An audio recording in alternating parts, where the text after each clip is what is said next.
बेटी, आज तेरे हाथ बहुत कुछ बड़ा लगने वाला है।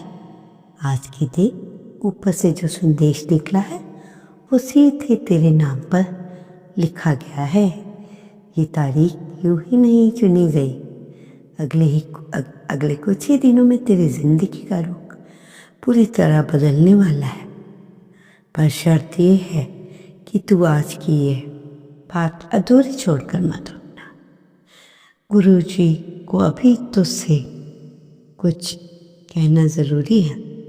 तेरे घर के पैसों के बारे में और तेरी सेहत की चिंता के बारे में।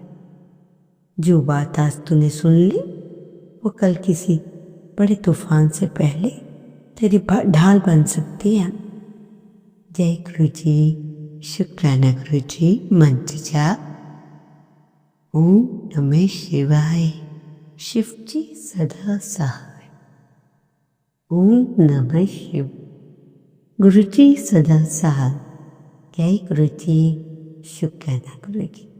गुरु जी के चरणों में मेरी तरफ से और प्यारी सी संगत की तरफ से कोटि कोटि नमन।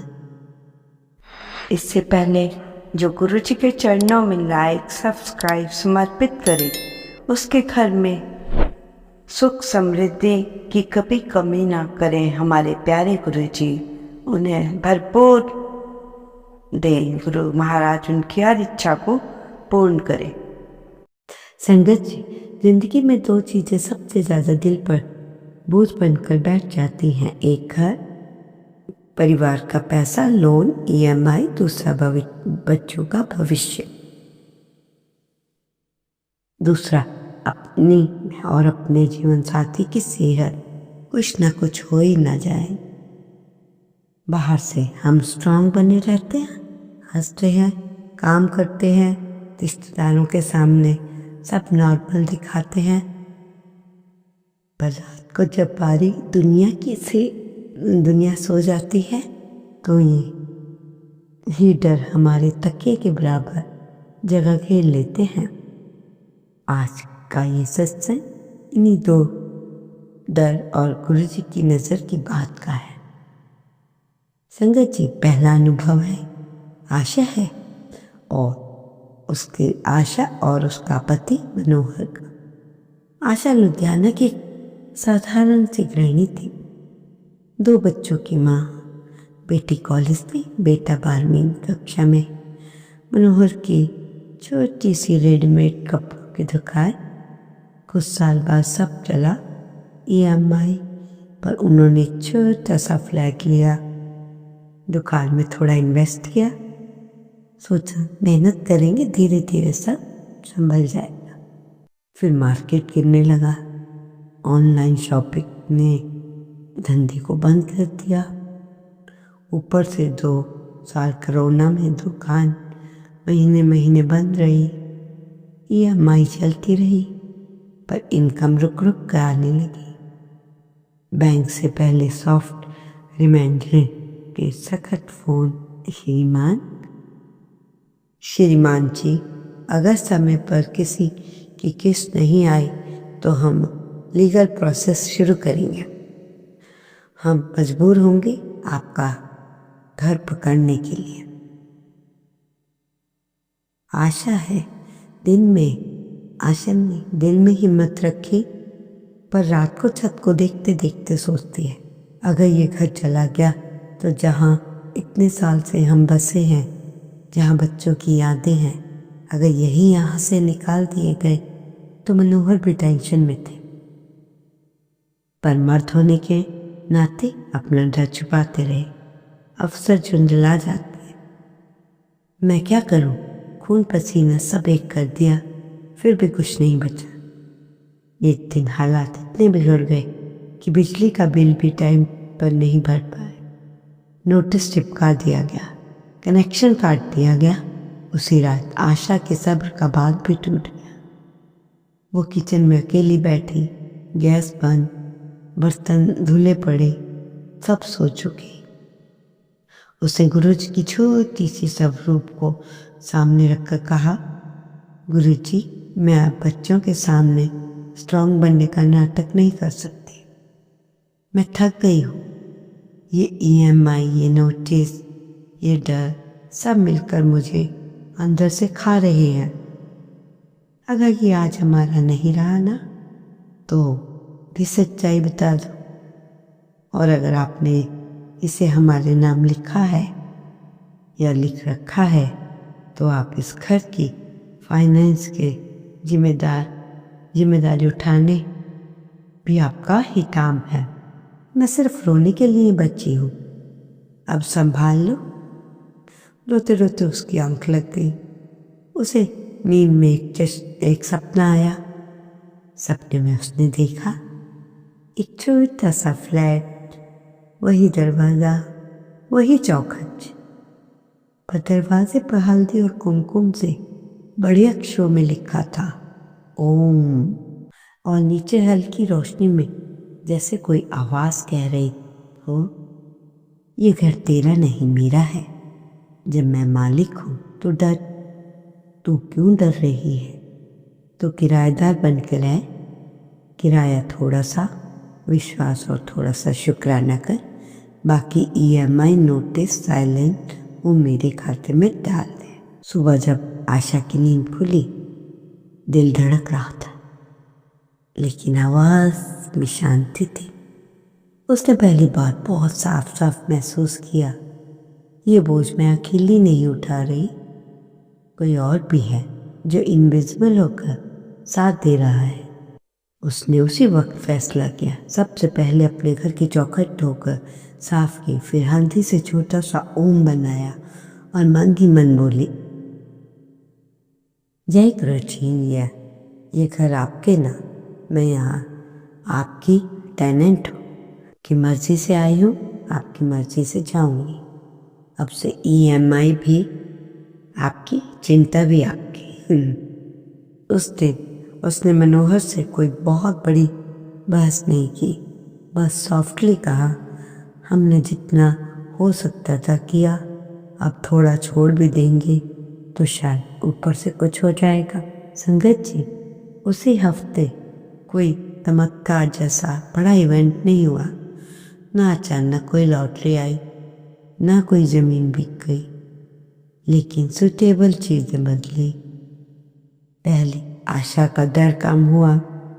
अब वो रोज रात को सोने से पहले ओम नमः शिवाय, शिव की सदा सहाय, ओम नमः शिवाय, गुरु की सदा सहाय का जाप करके सोती, बजाय ईएमआई गिनने के। दूसरी ओर मनोहर का गुस्सा कम हुआ। जब वो दुकान से लौटते, अब सिर्फ घंटा नहीं सुनते, कभी कभी नए कस्टमर्स के बारे में बताते। फिर एक दिन कुछ ऐसा हुआ जो इस पूरी कहानी का टर्निंग पॉइंट बन जाएगा। करीब 2 महीने बाद एक पुराना कस्टमर जो 5-6 साल पहले अक्सर कपड़े लेने आता था, अचानक दुकान पर आया। बोला, मनोहर जी, आप लोग अब भी ये दुकान चला रहे हैं? अच्छा लगा देख के। दरअसल मेरी एक छोटी सी फैक्ट्री है, यूनिफॉर्म बनाने का काम है। उनकी क्वालिटी ख़राब हो गई है। अब आप रेगुलर बेसिस पे हम स्टाफ की शर्ट्स पैंट्स बना सकते हैं। मनोहर पहले तो हिचके, भाई साहब, काम हमारा मेन काम नहीं रहा, अब रिटेल करते हैं ज़्यादा। कस्टमर ने कहा, मैं सैंपल के लिए छोटी क्वांटिटी से शुरू करता हूँ, अगर काम ठीक रहा तो सालों का कॉन्ट्रैक्ट ले सकता हूँ। आपके पुराने ईमानदार नेचर पर भरोसा करके आया हूँ। संगत जी, उस छोटे से ऑर्डर ने आने वाली साल की नींव रख ली। यूनिफॉर्म का काम स्टेडी इनकम बन गया। रिटेल कम नहीं, पर मंथली फिक्स्ड अमाउंट आने लगा।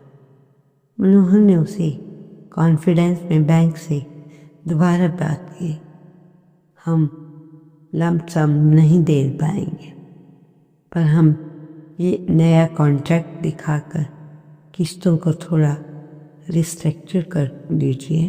बैंक वाले जो पहले सिर्फ नोटिस भेज रहे थे अब प्रैक्टिकल तरीके से बात करने लगे, क्योंकि उनके सामने अब सिर्फ रोता हुआ कोई नहीं था, बल्कि एक रेगुलर इनकम वाला क्लाइंट खड़ा था। 6-7 महीने में हालात इतने सुधर गए कि बिजली का नोटिस हट गया, EMI 1-2 महीने पीछे से चलकर भी मैनेजेबल हो गई, और सबसे बड़ी बात, घर जाने का डर टल गया। एक शाम बालकनी में खड़े होकर आशा ने मनोहर से कहा, याद है उस दिन जब मैं किचन में बैठकर रो रही थी, पूरा घर खाली खाली लग रहा था। उस दिन मैंने पहली बार घर को भगवान को सौंप दिया। शायद उस दिन से ये घर सच में बचना शुरू हो गया था। मनोहर ने थोड़ा मुस्कुराकर कहा, सच बोलूं, तूने कहा था ना गुरुजी हैं, तो मुझे लगा ये डायलॉग वाली बातें हैं, लेकिन अब लगता है मालिक वही है, हम तो चौकीदार हैं। संगत जी, ये कहानी ये नहीं कहती कि हर EMI मैजिकली गायब हो जाएगी, पर ये ज़रूर दिखाती है कि जब मालिक में वाला एटीट्यूड बदल कर मालिक गुरुजी वाला भाव आता है, वो रास्ता वहीं से खुलने लगता है और हम दीवार समझ रहे होते हैं। अब दूसरे सत्संग के चलते हैं, सेहत, हॉस्पिटल और डर की कहानी। ये वो अनुभव है रजनी का, उनके पति संजय का। संजय 52 साल के थे, एक प्राइवेट कंपनी में मैनेजर। लाइफ में स्ट्रेस नॉर्मल था, खाना टाइम पर नहीं, नींद कम, एक्सरसाइज ऑलमोस्ट नहीं। रजनी अक्सर समझाती, थोड़ा चल लिया करो, तेल मसाले कम कर लो, चेकअप करा लो। संजय हंसकर टाल देते, अभी तो मैं जवान हूँ, ये बस 60 साल के बाद देखेंगे।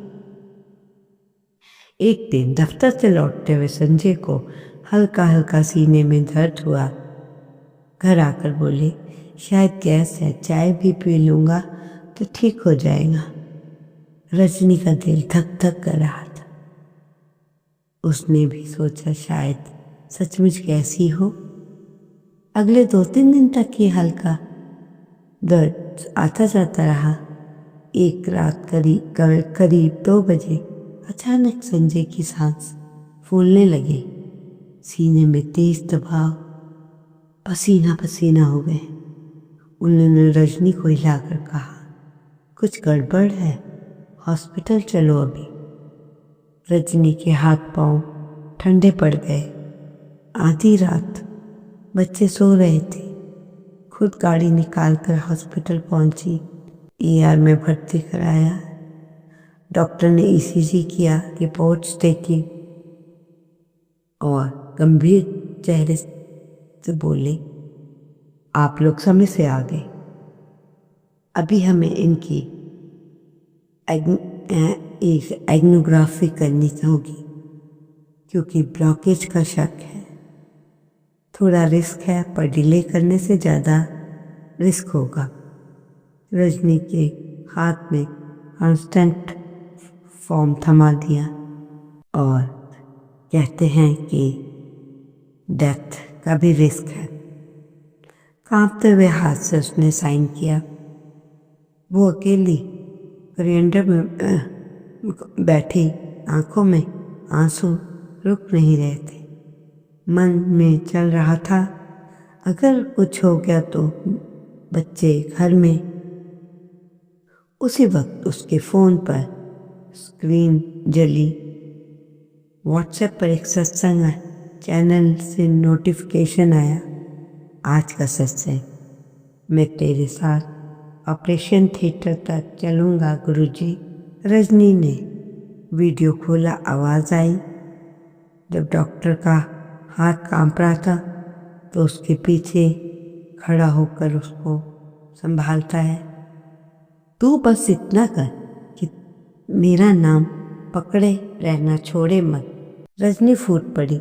गुरुजी, अगर ये मैसेज अभी मेरे फ़ोन पर आया है तो मैं समझ जाऊँ आप यहाँ हैं।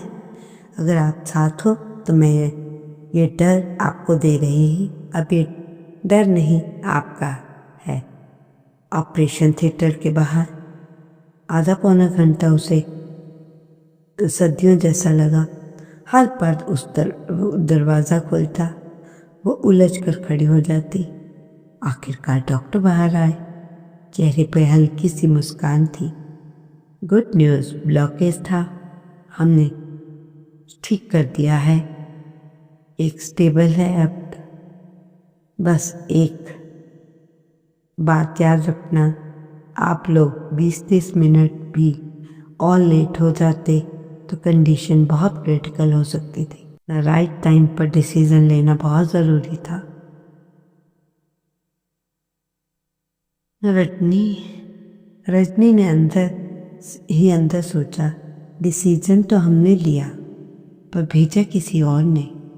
अगर संजय खुद ना जागते, अगर मैंने मन में डर के साथ गुरुजी का नाम ना आता, अगर गाड़ी तुरंत ना मिलती, शायद हम लेट हो जाते। कुछ दिन बाद डिस्चार्ज हुआ।